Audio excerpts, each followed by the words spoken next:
This is Kickin' and Streamin' Podcast, a binge watcher's guide to streaming movies, TV series, and stuff. Here are your hosts, Graham and Jocelyn.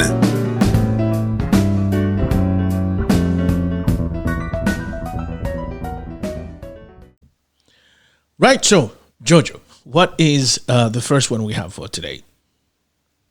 So the first one for today is Rebecca, and I'm picking Very good this friend one of mine, by the way. I'm sorry, what? Very good friend of mine, by the way. Yeah, Rebs, we call her, you know. Best friends. Mm-hmm. Rebecca is originally, of course, a book that was written in the first half of the 20th century, and in my opinion, one of the best books of that era, written by the wonderful Daphne du Maurier. And the book itself is about a young, sort of awkward, naive girl who falls in love and marries a British aristocrat, sort of, who owns this enormous mansion and doesn't really know what she's gotten herself into until he brings her to the grand house.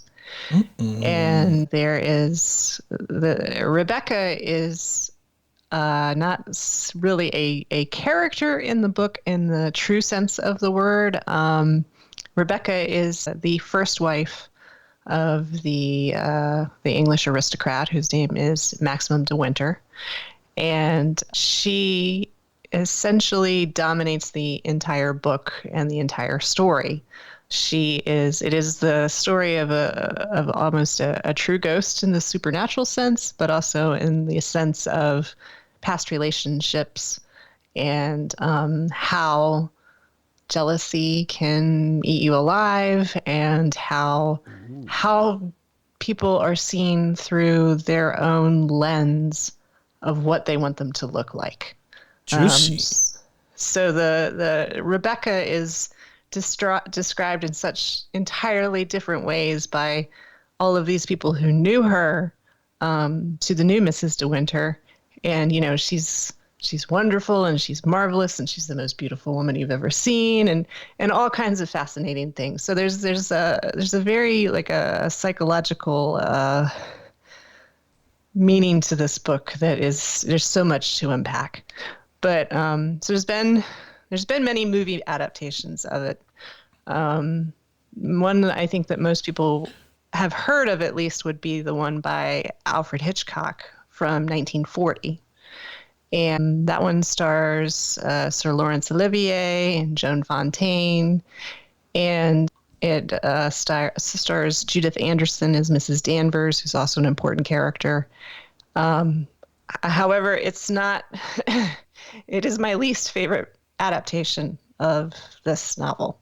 So why, though? I'm not a fan of Sir Laurence Olivier, and the character of Maxim de Winter is so important to this story. Right. I never understood really how Sir Laurence Olivier came to be this pinnacle of acting that he seems to be held to.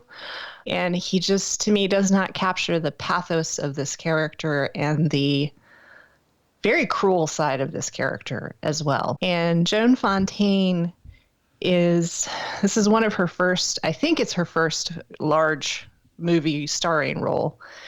And the character is supposed to be sort of sweet and naive, but not stupid.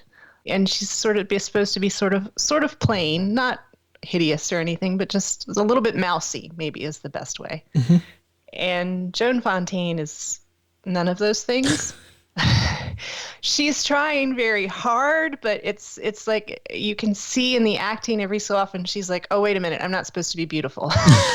I'm not supposed to be the most gorgeous thing in the room. You know, I don't know quite how to describe it. Judith Anderson is good in the movie, but is not my favorite Mrs. Danvers character.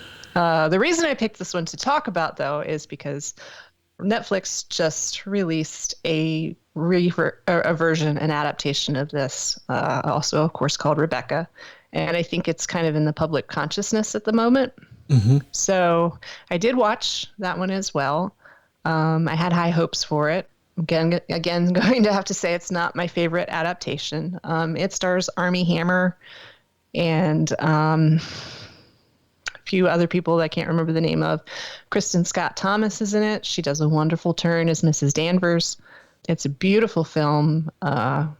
Looks like it's in Kodachrome, but it, to me, did not capture the broodiness, the evil, the behind the scenes stuff that's going on. So the version that I am recommending is from 1979, and it's a BBC production, and it stars Jeremy Brett and Joanna Gaines, and it is, to me, the perfect adaptation of this book. And unfortunately, it is tied up in a lot of copyright disputes and a whole lot of legal things that I don't know everything about. But it is available on YouTube if one can stand to watch it on YouTube. And it's if you can do it, I highly recommend it. Jeremy Brett, to me, is, I love Jeremy Brett. He's one of my favorite English actors of the time period.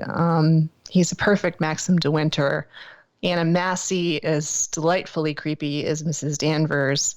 And Joanna David is so good as this young girl who's brought into this very grand world and wants to do the right things and is not stupid. She's naive, yes, and sweet, and she's innocent, but she's not stupid, and she figures things out very quickly. And I love the way that this adaptation takes you through the story. So that's so if you were to categorize your recommendations in a numerical fashion, what would this be? Your number 1 or your number 5? For what we're talking about today? Right. No, this would be number 5.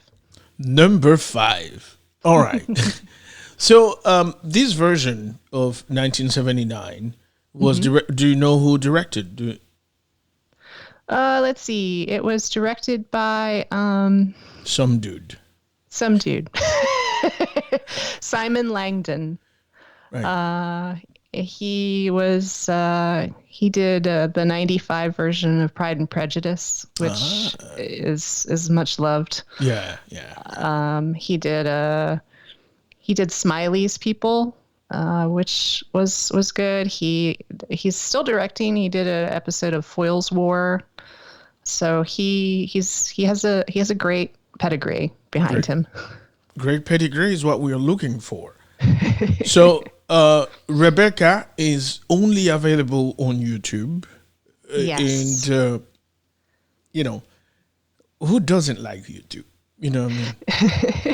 Yeah, and to find it, you just do a search for Rebecca 1979, and it'll pop right up. And the crazy thing about YouTube, what I enjoy about watching stuff on YouTube, is that, like, when you have shitty internet, for some reason the commercials never slow down, but what you're watching does slow down. That's great, right? It's like, how do you manage to do that? So my internet is not good for what I'm watching, but your commercials. For commercials, it's perfect. Ooh, they go right through. But yeah, so I'm hopeful that at some point in the future it will be available on a streaming platform like BritBox. That would be phenomenal. Yes. Or at least a DVD version of it. Remastered and all that good stuff. Because it's just amazing, though. I mean, knowing that BritBox carries everything that is BBC and ITV, that it is not available on BritBox is a bit of a mystery. So, but again, you say that there's quite a bit of legal issues going on with it, so that might well be the case, isn't it? Yeah, from what I understand, from what I read, because I check every so often to see if it's available somewhere. This is how much I love this thing. Oh, wow. And there's always red tape, and I think it was in 2015, I think, or maybe 2011. There was like a big, excitement that maybe something had finally been resolved and we were going to get a version of it on DVD, and it didn't happen. Didn't happen. So hopefully Yeah. someday. But until then, you can watch it on YouTube, and it's very worth it. It's very atmospheric. The story is fabulous, and you've got marvelous Jeremy Brett and Joanna David very early in her career, and Anna Massey, who is wonderfully creepy anyway. There you have it, Rebecca, at number 5 on JoJo's list of mysteries to watch. Yes. All right, then. So, we're moving along then. What do you have next, Jojo? So next, I'm kind of easing us into into Okay. this. Is a movie called Ghost Rider, or I should say, The Ghost Rider, and Ghost Rider. it is from 2010.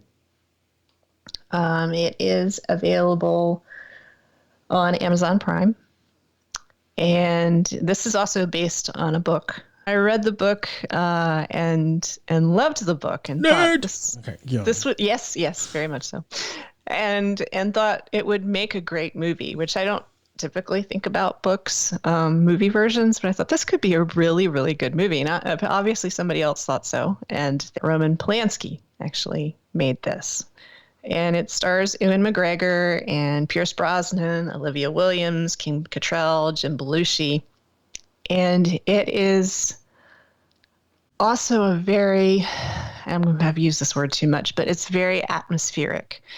It's about a writer, an author who is very, very successful as a ghostwriter to very famous and very powerful people. So when they write an autobiography, he's actually the one who's writing it. Right. He's writing it in their presence, of course, and with their blessing and everything, but he's very, very good at it. He's the man doing the work. He's the man doing all the work. He's the ghost. So he is tasked to finish the memoirs of England's former prime minister, who's played by Pierce Brosnan. And they essentially go to this island, I believe it's off the coast of Maine, to write this book. And he realizes that there is a very, very dark secret about the prime minister. And that the prime minister probably should have never agreed to have any sort of biography, auto or otherwise, written by him. And there's some really horrible, weird, bad things going on behind the scenes. I'm liking this, Jojo. I'm liking this. And so it's kind of your everyday man, of course, very, educated and very literary intelligent in the form of Ewan McGregor, suddenly finds himself dumped in the middle of something that is way over his head. And what happens? Do I want to be part of this? Do I want to be part of this? What am I going to do now that I am part of it? Yeah. And what do I do with this knowledge? Because this is potentially world-changing knowledge, not just in the sense of political careers or in the sense of his career, but in the sense of, I think I've stumbled into something that I now have a duty to tell the world about. And do I follow through on that, or am I going to end up at the bottom of the ocean? Right.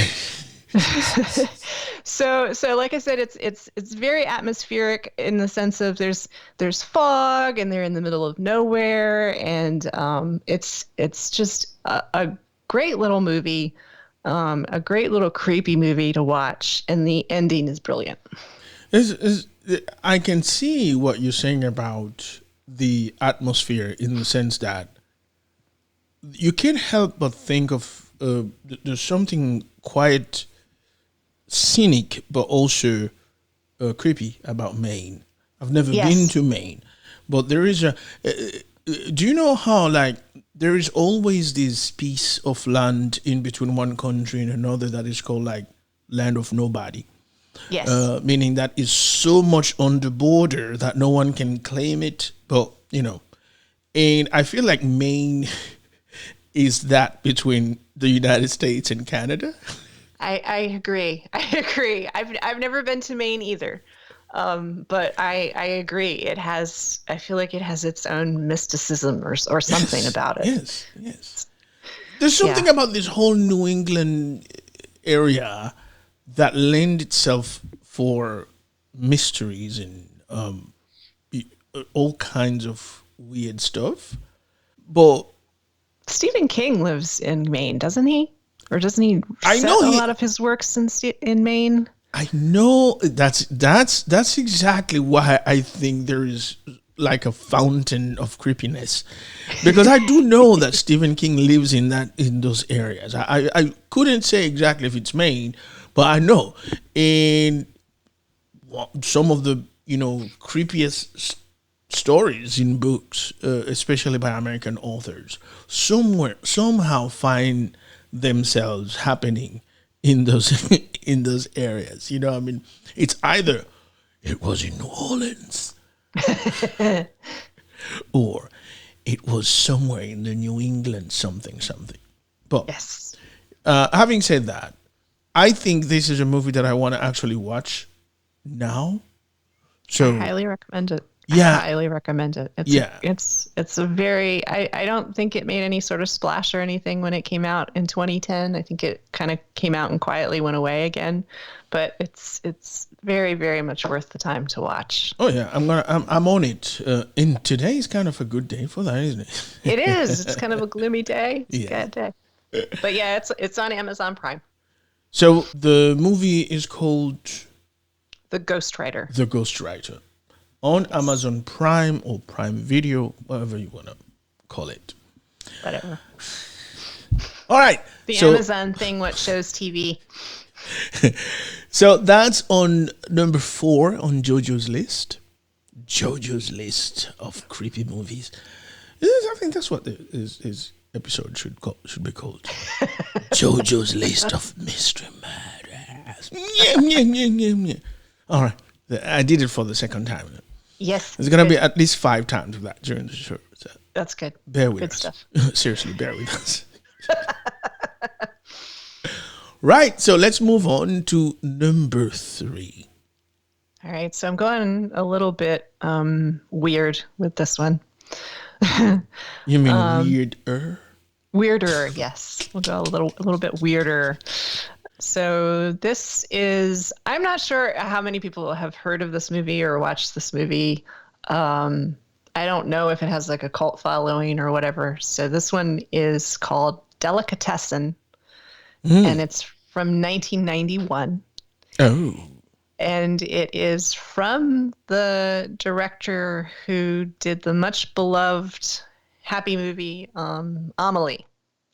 Right, of course, yeah. So this is a French film, but it's a black comedy slash horror slash post-apocalyptic film.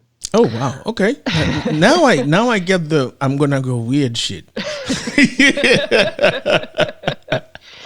So it's about a butcher who owns and runs a apartment building in post-apocalyptic France, and it's about him and about all of his different tenants. And the building is constantly in need of a handyman. And you would think, okay, he's a terrible employer. That's why. But the reason is actually because he's butchering The handyman? the handyman and feeding them to his tenants. Right. Okay. So back up. Damn. Yes. It's what? How is it that I've never come across this movie, man? What? It's delightfully weird, and it's so much. It's terrible to say that a movie about butchering people is fun to watch, but it's a lot of fun to watch. And it's I read a review that described it as deliciously zany, and I have to agree with that. It's very, very strange, but It's not so strange that it loses you and makes you go, I don't know what the fuck I'm watching, so I'm just gonna stop. It's just weird enough to make you go, okay, I don't know what I'm watching, but I need to see what happens next. Right. That kind of movie. Yes. Yeah. So it's Delicatessen. It is French. So, we are talking subtitles here. Or I'm sure there's an option now to turn on. When I watched it, there was only subtitles, but there's probably a way to swap that if you want to. And then it is available on Prime Video. Delicatessen. What year is that movie from? 1991. Really? 1991. Yes. I'm pretty sure that movie is called Le Charcuteur in French. Probably. Yes. The Butcher or Le Charcuteur. But I'm okay. So I'm gonna get on that one, man, because this is good. It has some very recognizable French actors in it. Is Gérard Depardieu in it? No, you know. I think he's in almost everything that Americans made about France. I know. It's like Gérard Depardieu is everybody, and you would. I thought the dude that won an Oscar and never was seen again for that little movie with the dog. Yes. Jean Desjardins. Yes. What was this movie called again? The little movie with the dog? The Artist. Yeah, I thought Jean Desjardins was finally going to retire Gérard Depardieu for Americans, given the fact that he won an Oscar on his first movie made for, a wider audience. But that didn't happen. We still see Gérard Depardieu all over the place. Yeah. It's going to be sad when he dies for American directors and shit. Oh my God, who are we going to hire now? Where's another French guy? Where could we possibly find another French guy? We didn't bother to get acquainted with the next ones, so we are lost. Quick to Canada! Oh, that's funny. I know exactly why that's funny, dude. Because that's definitely the same French accent. But hey, man. Whatever you do. But anyway, so what we were saying is that Gérard Depardieu is not on that one, but it's still a French movie. It's still a French movie. There are recognizable faces with any French cinema. If you've seen Amélie, you're going to recognize a few faces because, kind of an actor's studio, like a big family type thing. The director did bring some folks in. And it's just a fun movie. Yeah, I'm like, okay, so I'm going to categorize these movies in terms of numerical order so that I know which one I'm gonna go first. So far, this is the one I'm gonna jump on first. So keep them coming, I should say, Jojo. Yeah. Yeah. All right. So what's next? All right. So what's next is this one's Wackadoo. Oh boy. And I'm rating this one higher because I think it's a little bit more probably in the spirit of the season. So that's number 3 on your list. Delicatessen, I guess, was number 3. So, yeah, number 3. Yeah. Okay. Sorry, I forgot how to add. Hey, or both. I don't know. Happens to the best of us. So this one is. I actually got introduced, I suppose, to this one through the episode that we did about foreign language series and movies. And I would have never found this if we had not done that episode. Really? It is a Norwegian anthology series. And it's called Blood Ride. And it's on Netflix. And it's a little bit of a throwback to things like Twilight Zone, Outer Limits, that kind of thing.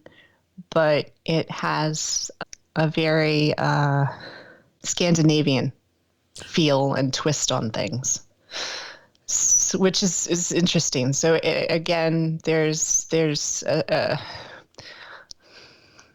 that atmosphere of oddness and deep forests and gloom, and at the same time absolutely beautiful scenery and the juxtaposition of that. So this one is good. It's a little bit wackadoo. Some of the storylines don't make a lot of sense, but it's fun to ride along with. And like I said, I feel like this one goes a little bit better with the season. It is a little bit bloody, but We'll take that. but it kind of blends the horror with humor, and it's weird and wackadoo, but it is a lot of fun. It's difficult to explain anything that it's about without totally giving everything away. There is a twist in almost every episode, but it's a fun twist. And it's called Blood Ride, but it is a fun ride. Blood Ride is a fun ride. Let me ask you this, though. Being a Scandinavian, is it wrong for me to think that any Scandinavian movie should feature at IKEA at least once? Just boom, just like one of those flash puff IKEA. Okay, boom. We move on. Like, does that make sense? I can't remember if there's if IKEA features in this one or not. I don't know. I don't. And I don't think I mentioned that this one's on Netflix. This one is on Netflix. Netflix. So no IKEA. No, I don't think there's IKEA. Sorry. Okay, so there might be Swedish meatballs at some point, though. I think. Yo. Okay then. I mean, at least we get something. Yeah. We get something. Something stereotypical. Do they put some furniture together at some point? I think they do. There you go. I'm watching. Hey, man. I'm telling you. Makes me feel better. This is amazing. This one is Norwegian, so we do have the subtitles, or Netflix does offer it dubbed. I watched it with the subtitles because that's just what I do. But yeah, teach their own. And by the way, I don't think there's anything wrong with the dubbing by Netflix. I've watched some dubbed up stuff. Like, even though I'm fluent in Spanish, there are a couple of shows in Spanish that I actually prefer to watch with the dubbing in English. Mm-hmm. Sorry, Casa de Papel or Money Heist has a perfect dubbing in English. And if you are fluent in Spanish and you listen to it in Castilian Spanish, you'll be like, well, these characters aren't as tough as they appear to be in English. So let me listen to this in English because they sound like they're counseling you when they're yelling at you in Spanish. It doesn't quite make sense. I'm just saying. All right then. So now we move on to your number 2 in this series. What do we have, Jojo? All right. So we have, I don't have it as number 2. I have it as my last one I'm talking about. Oh, dude. Seriously? I do. Okay, so that's number 1 then. So, because I've done Rebecca and the Ghostwriter and Delicatessen and Blood Ride. Oh, okay. So I have. Am I the one who forgot how to do auditions? I don't know. Yo. It was both of us. We both forgot. My bad, Jojo. Will you ever forgive me? It'll be very hard. I'm so sorry, man. You know how I'm not mad. I'm just disappointed. Oh, hey, that's a good one. That's in every parent's back pocket. Oh, God. I'm not mad. I'm just disappointed. Yeah. Hold on, let's do this. So this last one is one this is one you may not forgive me for. Oh boy. So yeah, because I know this is 100% not your thing at all. So I'm very sorry. Brace yourself, Graham. Yeah, I'm sorry, Graham. Okay, go ahead. Let's hear it. For I have sinned. Oh Lord. So this is I'm not going to start out with a name. I'm going to tell you where it's from. It's on Netflix. Uh-huh. It is a series on Netflix that was inspired by a video game. Mm-hmm. And it's called Castlevania. Castlevania. and it's about vampires. Wow. Yeah, I know. I Sorry. didn't see that one coming. I'm sorry. I heard the Vania, and still I didn't see that coming.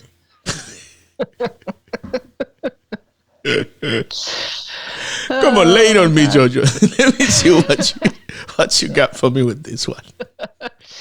So this is one that actually surprised me that I enjoyed it, and how much I enjoyed it. Because I've never played the video game, and vampires are not really my thing either. Right.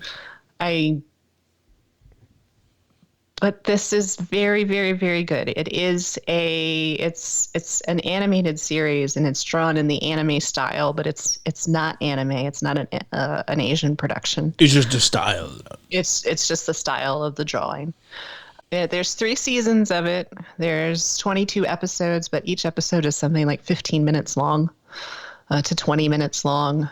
So it's not a very huge commitment. And I found the premise of it to be very, very interesting. It starts with Lord Dracula, and he becomes fascinated by the intelligence of a human female. And it doesn't really go into that whatsoever, but they end up getting married. And this is set in the 1600s. And because she is incredibly intelligent and wants to help people, part of the reason why they start a relationship at all is because she wanted information with him to help heal people. She wanted to know about being a doctor. And she knew that having lived for hundreds, if not thousands of years, he would have knowledge that was just not available to anybody else. Right. So he helps her in her studies. And of course, what would happen if you are someone who is actually able to heal people is you get burned at the stake. Right, because you're a witch, right? Yep. So you're a witch. So she's burned as a witch, and this pisses Dracula off, and he declares war on humanity because he said she was the only thing good in the world that he'd ever seen, and the world killed her. So he's gonna end them all. He's just gonna wipe them out. I don't think I would have ever dreamed of myself saying this, but I'm kind of with you, Drac. I know, me too. Like, I'm like, you know what? That's a totally appropriate response. I'm totally with you, man. Like, yeah. I feel you, Drac. I feel you, Blair. If you've got this, wonderful companion who is intelligent and just trying to help people, and the people that she's trying to help burn her at the stake, one of the most horrible ways you can die. Yeah. I'm cool with declaring war on them if you have that ability. No problem on no. Drac. So the series starts at that point and then just takes it from there. The story of the war between them and the fight back between humans and the struggle between the vampire powers and all the ancient vampires trying to take Dracula's power away from them. So it's a little soapy, but it's amazing to me how good the series is, how entertaining it is. It's very bloody, and it's, again, I think something appropriate for the season, but it's very, very good and surprised me because I started it thinking I was going to laugh myself off the couch, honestly. Yeah. Because I saw that the first their first episode was I think it was 17 minutes long, and I'm like, I can watch 17 minutes. And by the end of it, I was like, I got to start the next one. I got to start. Might as well. So it's very, very good.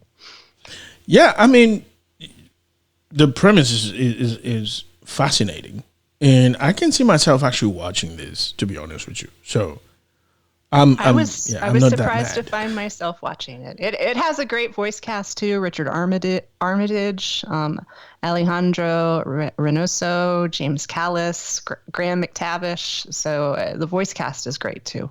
Yeah, every Graham I know has a great voice. Yes. And I'm not. Yes. You know what I'm saying? Yes. Like. And he's Dracula. So. Am I bragging? No. But I'm just saying. Because I'm not so much saying, but saying. So Graham McTavish is Dracula? Yes. Oh, yeah. Yeah. Well, Jojo, I think you've done it.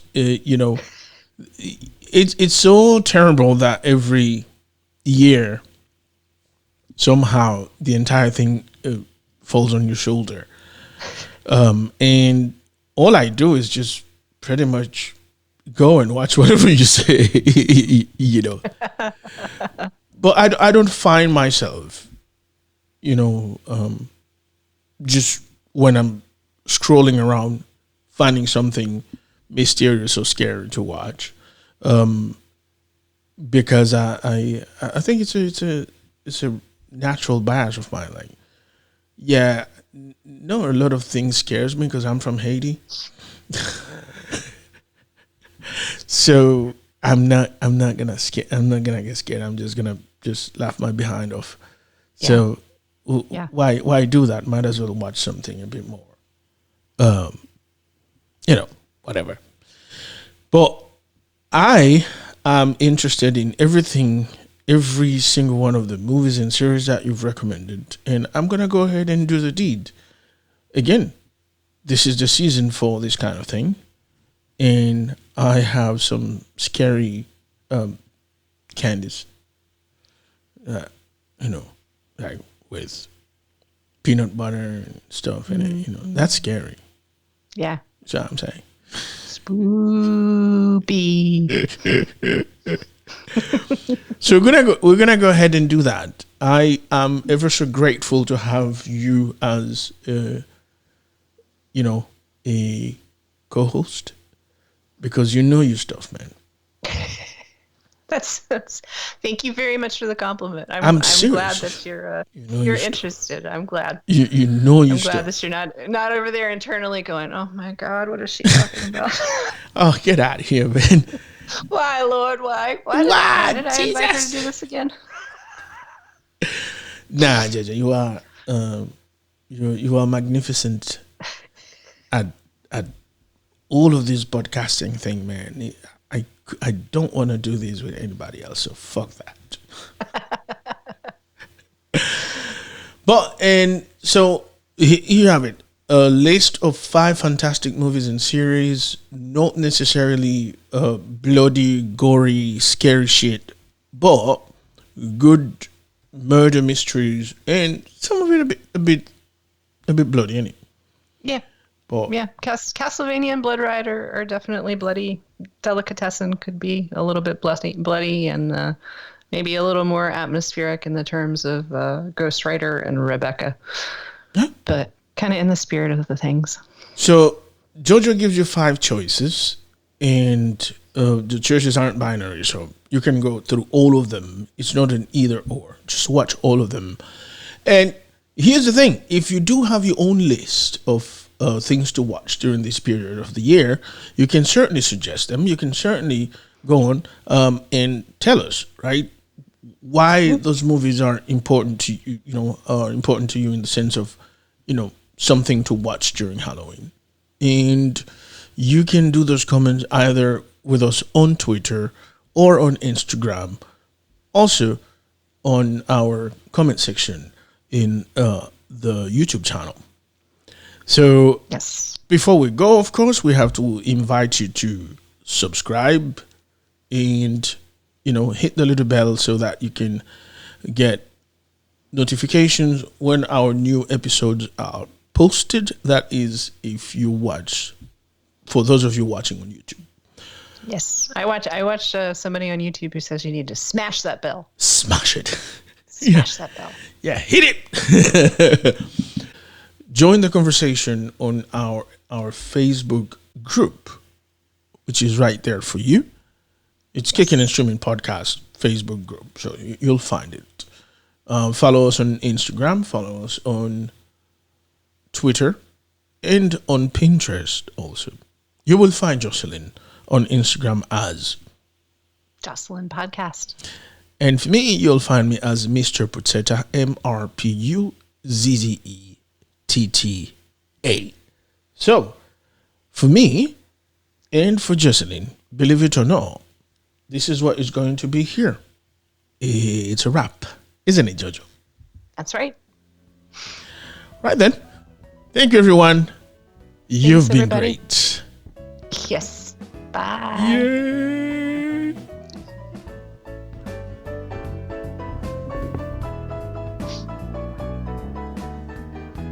Thank you for listening to Kickin' and Streamin' Podcast. If you found value in our content, please subscribe and share. We would also be delighted to hear what you think of this podcast. So please rate us by writing a quick review on Apple Podcasts or your favorite podcast platform. Follow us on all major social media platforms such as Facebook, Instagram, Twitter, and Pinterest. Join the conversation happening today on our Facebook group.